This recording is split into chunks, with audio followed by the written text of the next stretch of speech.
we know this was a family's home. That is evident by the swing right here in the front yard. Several other kids' toys here in the front yard. That's why it's especially difficult to report that rescue crews had to pull a 7-year-old out of this home early this morning. He then was pronounced dead at an area hospital. Not a ton of money in a state's overall budget, but hey, when you have a budget that's as bankrupt as Illinois', every grand counts. So if you routinely have Zyrtec, Allegra, or a tissue always close by, give it a few days. Come Monday morning, you could be waking up for the first time in a long time where you can finally just breathe normally. Get ready to see extra city police officers. They say they will be monitoring that high school after the second teenage student there was murdered in just the last 4 weeks. Typically, you see me either at an active crime scene or at a police department. That's where I've been for the other 57 deaths I've covered this year. Good morning, Laura.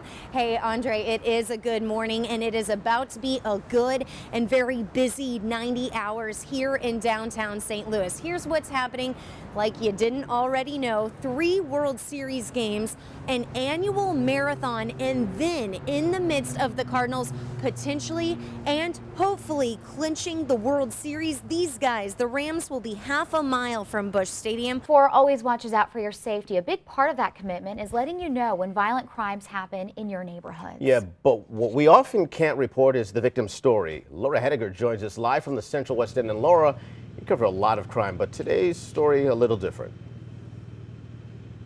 I sure do, Andre, and in fact, I've covered 58 deaths just this year, and I keep count of that number for a couple of reasons. 1, to better track crime and crime trends, and 2, in hopes of following up with those families, and that's what I'm doing today with the story of Kenneth Watkins. I need to tell you, it was actually a police officer who told me about this 22-year-old father who should just be waking up for his final day of college classes.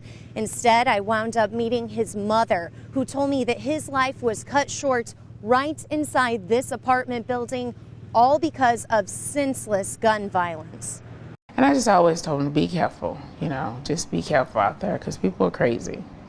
And his thing is, I'll be okay, Mom. We first told you about Angela Watkins' son Kenneth in early July. Instead of sharing happier times like his graduation from Kirkwood High School, the crime of murder is shaking up. Our cameras brought you here to the 5500 block of Pershing in the Central West End.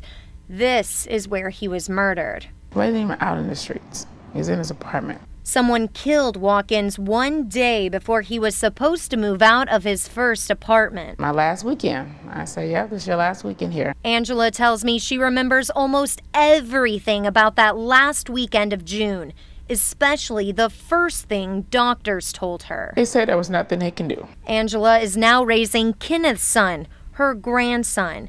She says Kenneth's death is even more unfortunate because he was just months away from becoming a police officer. Something even more remarkable because one of his best friends says he was a former gang member. That was one of our main connections, was the fact that we both used to be in the streets. He was a Blood and I was a Crip, and it was kind of weird that we actually were able to come together and be friends. Police, family, and friends also say what really stood out about Kenneth was his drive to make his life better. That was his motivation as well, taking care of his mom, his son, his sister, and that's what he always talked about. I gotta do this, I'm gonna make it.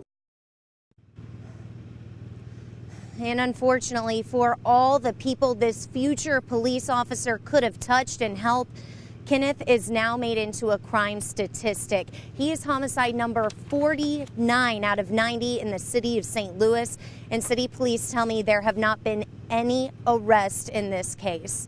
Live in the Central West End, Laura Hettiger, News 4. You cover a lot of crime, but this story today, a lot different.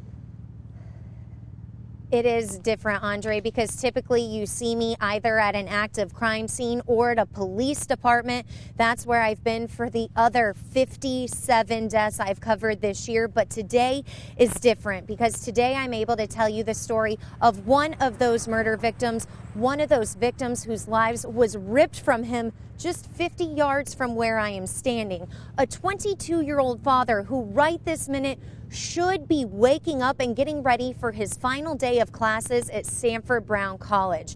Instead, this man, Kenneth Watkins, will never wear a college cap and gown like he did for his Kirkwood High School graduation, and he will never be a police officer like he intended. Watkins was killed inside his apartment complex on Pershing in late June. Our cameras first brought you here the day after that homicide, and it was the same story I've reported so many times before.